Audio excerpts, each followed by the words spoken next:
जय हिंद स्टूडेंट्स। जैसे कि मैंने पहले पार्ट में आपको अभी अपना न्यूमेरिकल समझाया था ड्यूअलिटी का, उसका सेकंड पार्ट में आज डिस्कस करने जा रहा हूँ आपको। तो एक क्वेश्चन है, give the dual of the following linear programming problem, LPP linear programming problem. तो जो पहला क्वेश्चन था उसमें आपको मैंने बताया था मैक्सिमाइजेशन की जो प्रॉब्लम प्राइम फंक्शन है, मैक्सिमाइजेशन की जो प्रॉब्लम है उसमें हमारा जो ये सिंबल आते थे यहाँ पर इक्वल टू लेस देन। अगर इक्वल टू लेस देन वाले यहाँ पे सिंबल नहीं है, साइन नहीं है, तो हम उनको इक्वल टू ग्रेटर देन में, अगर मान लो इक्वल टू ग्रेटर देन होता है यहाँ पर, तो इसको माइनस से मल्टीप्लाई करते, -4x1 -3x2 -x3, और फिर यहाँ पर ग्रेटर देन को इक्वल टू लेस देन -6 कर हम लोग कर देते। बताऊंगा मैं इसको भी आपको। तो मैक्सिमाइजेशन की प्रॉब्लम है, दो इक्वेशंस दी गई हैं कंस्टेंट की, इक्वल टू वाली, और यहाँ पर x1 x2 x3 is equal to greater than 0। Okay, तो कैसे करना है? सबसे पहले एक बार थोड़ा सा ब्रीफ रिवीजन मैं आपको दूंगा इसका। ये हमारा प्राइम फंक्शन है, ये ऑब्जेक्टिव फंक्शन होता है मैक्सिमाइजेशन का, और दो कॉन्स्टेंट इक्वेशन होती है, कॉन्स्टेंट बोलते हैं इनको हम। सबसे पहले इसको हम मैट्रिक्स फॉर्म में बनाते हैं, मैट्रिक्स फॉर्म में कन्वर्ट करने के बाद में उसको हम क्या करते हैं कि ड्यूअलिटी वाला कन्वर्जन होता है कि जो बी एक्स और सी एक्स दो हमारा आते हैं, तो बी एक्स जो होता है, बी जो होता है वो बी डैश में कन्वर्ट होता है, और सी जो होता है वो सी डैश में होता है, और ए एक्स वाला जो होता था ए डैश में होता था। ओके, और जो सिंबल होते थे वो अपोजिट आ जाते थे। अगर ग्रेटर देन होंगे तो लेस देन हो जाएंगे, लेस देन होंगे तो ग्रेटर देन हो जाएंगे। मैक्सिमाइजेशन की प्रॉब्लम थी तो मिनिमाइजेशन हो जाती थी। ये सब हमने अब सीख चुके हैं। लेकिन अभी जो क्वेश्चन है ये अच्छा क्वेश्चन है, इक्वल टू वाली इक्वेशन है, इस इक्वल टू को हम इस इक्वल्स टू को हम कैसे कन्वर्ट करेंगे? इसको हमने ग्रेटर देन और लेस देन में कन्वर्ट करना है। सबसे पहले ये बात सीख लीजिए आप। तो ये दो इक्वेशन है, इसको हम फर्स्ट इक्वेशन मानते हैं, फर्स्ट इक्वेशन है इक्वल्स टू, इसको हम दो रूप में लिख सकते हैं, इसके दो पार्ट में सेग्रीगेशन हो जाता है। पहला पार्ट हो जाता है इसका 4x1 + 3x2 + x3 equal to greater then 6, और दूसरा पार्ट हो जाता है लेस देन इक्वल टू 6। लिख सकते हैं, अभी देखिएगा। First we shall write the given problem in standard primal form as follows.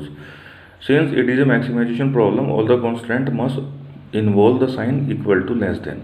ये मैंने आपको समझाया भाई, मैक्सिमम प्रॉब्लम है तो इसमें सिंबल कौन सा होना चाहिए? Equal to less then.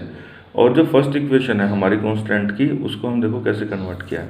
4x1 + 3x2 equal to 6, x3 + equal to 6 है, तो इसको हमने एक बार ग्रेटर देन एक बार लेस देन। अभी साइन चेंज नहीं किए हैं, दोनों इक्वेशन सेम है, left hand side right hand side, left hand side right hand side, दोनों इक्वेशन हमारी सेम है। लेकिन अभी हमारा क्या है, सिंबल जो है अपोजिट है। ये देखिएगा, इक्वल टू को हम एक बार ग्रेटर देन में लिख सकते हैं, एक बार लेस देन, एक बार लेस देन लिख सकते हैं, एक बार ग्रेटर देन लिख सकते हैं। ग्रेटर देन से लेस देन कट हो जाता है, और इक्वल्स टू हमारा ये बच जाता है। इसका ये लॉजिक है, देखो आप, लेस देन और ग्रेटर देन। ठीक है, ओके। तो सेकंड इक्वेशन जो होती है ये हमारी क्या है? ग्रेटर देन वाली है, और हमारा जो प्रॉब्लम है वो मैक्सिमाइजेशन है। प्रॉब्लम क्या है हमारा?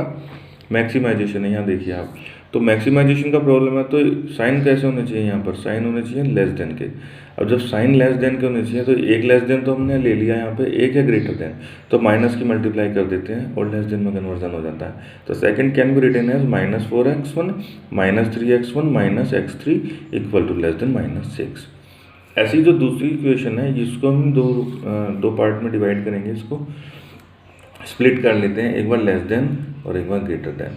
सेम चीज़ ये रहेगी यहाँ पे, ये लेस देन इक्वेशन है, ये ग्रेटर देन इक्वेशन को हम लोग यहाँ पर लेस देन में कन्वर्ट करने के लिए क्या करते हैं?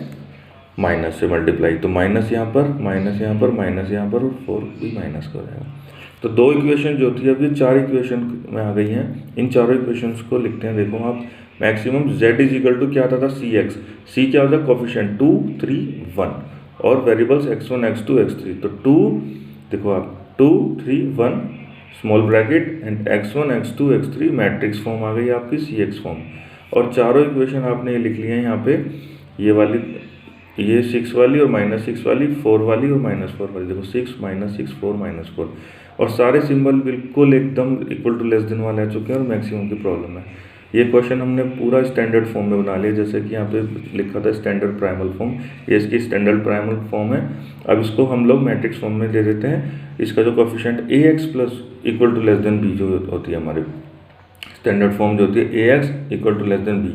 अब ए क्या होता है? कोफिशिएंट होते हैं इक्वेशंस के, 4 3 1, -4 -3 -1, तो 4 3 1 -4 -3 -1, 1 2 5, 1 2 5, 1 -1 -2 -5, -1 -2 -5, कितने वेरिएबल्स हैं, x1 x2 x3, matrix form दूसरी आई, x1 x2 x3, x वाली जो फॉर्म है, इक्वल टू लेस देन, ये इक्वल टू लेस देन, और b क्या राइट हैंड साइड का कांस्टेंट है, 6 - 6 4 -4, 6 - 6 4 -4, तो सिंपल कन्वर्जन आ गया अभी हमारा ax equal to less than b वाला। अब हम इसको कन्वर्ट करते हैं ड्यूल में, तो मिनिमाइजेशन में आ जाएगा, मैक्सिमाइजेशन की प्रॉब्लम है z, तो मिनिमाइजेशन zd।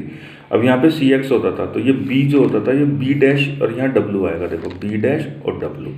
अब ये b डैश क्या है, इसका ट्रांसपोज है, ये कॉलम मैट्रिक्स थी, रो में आ जाएगी 6 - 6 4 -4, इसको ऐसे भी हॉरिजॉन्टली इसको हम यहाँ पर लिख देंगे 6 - 6 4 -4। अब जो w है ये रिप्लेसमेंट हो जाता है x से।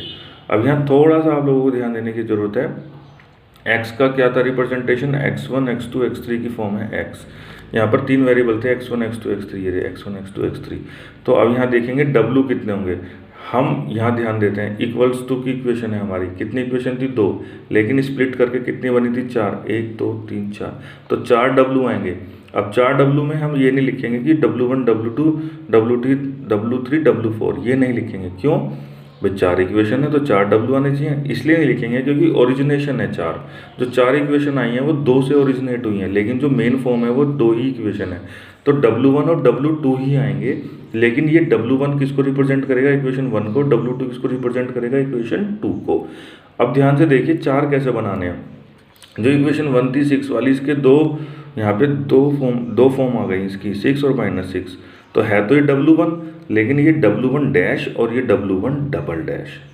दोबारा समझ लीजिए इस चीज़ को, ये इक्वेशन कितनी है यहाँ चेक करते हैं, इक्वल्स टू की जो इक्वेशन होंगी वो एक इक्वेशन, अगर ये 2 ना दी हुई थी, एक दी हुई थी, तो इसको भी स्प्लिट करते हैं हम 2 में, तो ये 2 फॉर्म आ गई हैं, लेकिन है ये फॉर्म किसकी, 6 वाले की, तो है तो ये w1, लेकिन w1 डैश ऊपर यहाँ वाला और w1 डैश नीचे वाला। और जो दूसरी इक्वेशन है 4 वाली, ये किसको रिप्रेजेंट करेगी, w2 को, इसके भी 2 फॉर्म आए हैं 4 और -4, तो ये 4 वाली w2 डैश और ये w2 डबल डैश। तो यहाँ देखिएगा आप w1 dash w1 double dash, w2 dash w2 double dash, 6 की मल्टीप्लाई w1 डैश में, -6 की मल्टीप्लाई w1 डबल डैश में, 4 की मल्टीप्लाई w2 डैश में, -4 की मल्टीप्लाई w2 डबल डैश में। ओके अब जो हमारा ax है, a जो है वो ट्रांसपोज आएगा a डैश में, तो ये जो रो वाले एलिमेंट हैं ये हमारे कॉलम वाले बन जाएंगे। देखो 4 3 1 पहली रो है, फर्स्ट कॉलम आ जाएगा 4 3 1, सेकंड रो है -4 -3 -1, तो सेकंड कॉलम -4 -3 -1, ऐसी 1 to 5 है तो 1 to 5, जो भी रो है वो कॉलम में कन्वर्ट कर दीजिए। और w की जगह यहाँ पर हम लिखेंगे w1 dash double dash w2 dash w2 double dash, फिर आ जाता है c डैश, तो c क्या था यहाँ पर 2 3 1, तो 2 3 1। अब पहले क्वेश्चन में भी मैंने आपको बताया था कि किस तरह से मल्टीप्लाई करते हैं, फर्स्ट रो को उठाइए और सब w की मल्टीप्लाई कर दीजिए with their signs, 4 into w1 dash 4 into w1 dash, -4 into w1 double dash -4 into w1 double dash. ये देखिए आप ध्यान से इसको, 1 into w2 dash -1 into w2 dash -w2 dash, equal to greater than 2 आया, 2 यहाँ पर आ गया। फिर दूसरे वाली जो रो है, ये दूसरी वाली जो रो है, इस रो की पूरे कॉलम से multiply, 3 into w1 dash -3 into w1 double dash, 2 into w2 dash -2 into w2 double dash, ऐसी तीसरी की रो की मल्टीप्लाई कर देते हैं हम यहाँ पर। अब जब जैसे हमने यहाँ पे लिखा था x1 x2 x3 greater than 0, यहाँ पे लिख देंगे w1 dash w1 double dash w2 dash w2 double dash equal to greater than 0। अब यहाँ पर एक बात ध्यान देने की है कि जो इक्वेशंस आई हैं, ये 2 इक्वेशन थी, इनको स्प्लिट करके हमने 4 बनाया था, लेकिन है तो ओरिजिनल 2 ही। तो जब ये 4 इक्वेशन, ये जो w1 डैश और w1 डबल डैश आ रहा है, इसको भी हमने स्प्लिट किया था, ये w1 का ही फॉर्म है सिंगल डैश और डबल डैश, और ये w2 का फॉर्म है सिंगल डैश और डबल डैश। तो इसको जो हमने स्प्लिट किया था, इसको दोबारा मर्ज करके w1 और w2 की फॉर्म में ले आते हैं।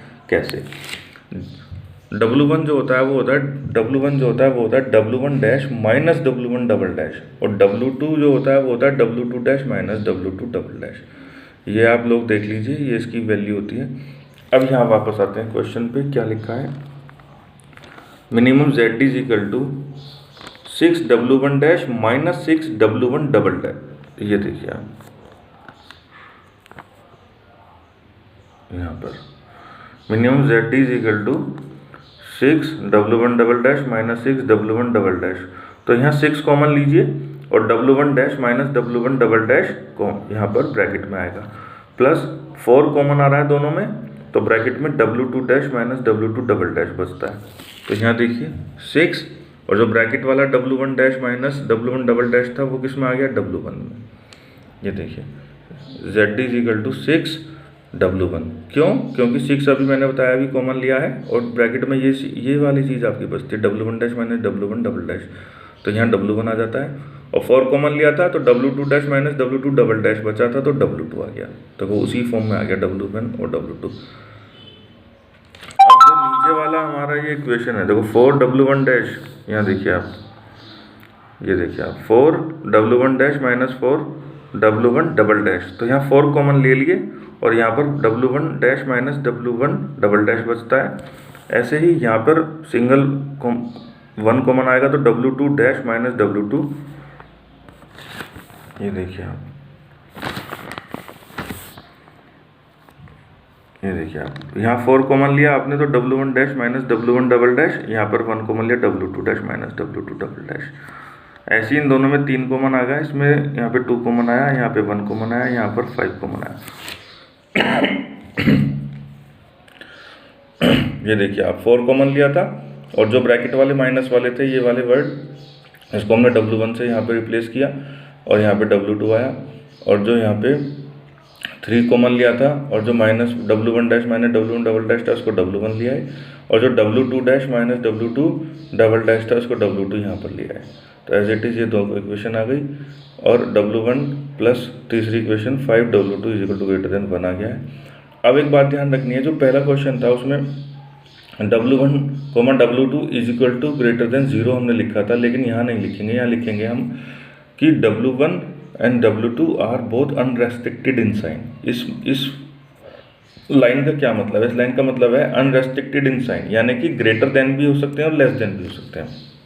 पहले क्वेश्चन में ग्रेटर देन ही होंगे, greater than is equal to 0 होंगे, greater than is equal to 0 होंगे, लेकिन इस वाले क्वेश्चन में क्या है, is equal to greater than भी हो सकते हैं और लेस देन भी हो सकते हैं। क्यों हो सकते हैं? क्योंकि अभी आप देखिए W1 डबल डैश, ये 2 इक्वेशन जो इज इक्वल टू वाली दी हुई हैं, इनको स्प्लिट करके ही तो ये 2 इक्वेशन आई थी, तो एक ग्रेटर देन थी एक लेस देन थी, एक ग्रेटर देन थी एक लेस देन थी, तो ये W का ही तो रिप्रेजेंटेशन है। तो ये क्या हो सकते हैं? Unrestricted in sign. एक बार दोबारा से जल्दी जल्दी इसको ब्रीफ कर लेते हैं। सबसे पहले आपको इक्वल्स टू की इक्वेशन दी जाएंगी, जितनी इक्वेशन होंगी उतना ही हमारा ध्यान रखिएगा W1 W2 आएगा। अगर यहाँ एक और होती तो W3 भी आ जाता, और W फर्स्ट इक्वेशन है तो फर्स्ट इक्वेशन है तो W1 की इक्वेशन में डैश लगेगा। अगर सेकंड इक्वेशन इक्वल टू है, ये बात ध्यान रखिएगा, अगर फर्स्ट इक्वेशन इक्वल टू की है तो W1 डैश और W1 डबल डैश आएंगे 100%। अगर सेकंड इक्वेशन इक्वल टू की है तो W2 डैश और W2 डबल डैश आएंगे। बाकी सारा तरीका वही है हमारा, एक बार ग्रेटर देन एक बार लेस देन और माइनस की मल्टीप्लाई करी। मैक्सिमाइजेशन की प्रॉब्लम थी तो इक्वल लिया है हम, मिनिमाइजेशन लेस देन वाली चारों इक्वेशन बना दी लेस देन में माइनस की मल्टीप्लाई करके, और बस मैट्रिक्स फॉर्म में कन्वर्ट किया, फिर ड्यूल में कन्वर्ट किया। बाकी सारा प्रोसीजर सेम है। कभी कभी मिक्स क्वेश्चन आ जाता है कि यहाँ पर इक्वल्स टू की इक्वेशन, यहाँ पर सेकंड इक्वेशन इक्वल्स टू की दी है, ध्यान दीजिएगा मैक्सिमाइजेशन की प्रॉब्लम है, और यहाँ ग्रेटर देन इक्वल टू लिखा हुआ है, ग्रेटर देन इक्वल टू लिखा हुआ है, और यहाँ पे इक्वल्स टू की इक्वेशन है, और तीसरी इक्वेशन जो आ रही है वो लेस देन की है। मिक्स क्वेश्चन है, देखो आप, कोशिश करूँगा इसको भी समझाऊँ आगे।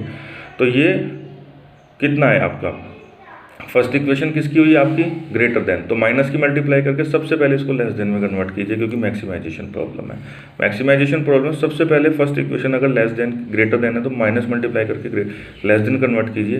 एक W1 वहाँ से आ गया, W1 ध्यान दीजिएगा। दूसरी इक्वेशन इक्वल्स टू की है तो दूसरी के 2 पार्ट होंगे, एक बार ग्रेटर देन एक बार लेस देन। तो लेस देन हमारा एज इट इज रहेगा, ग्रेटर देन को कन्वर्ट करके माइनस में बना लेंगे। वो कितने W आ जाएंगे? W2 dash W2 double dash.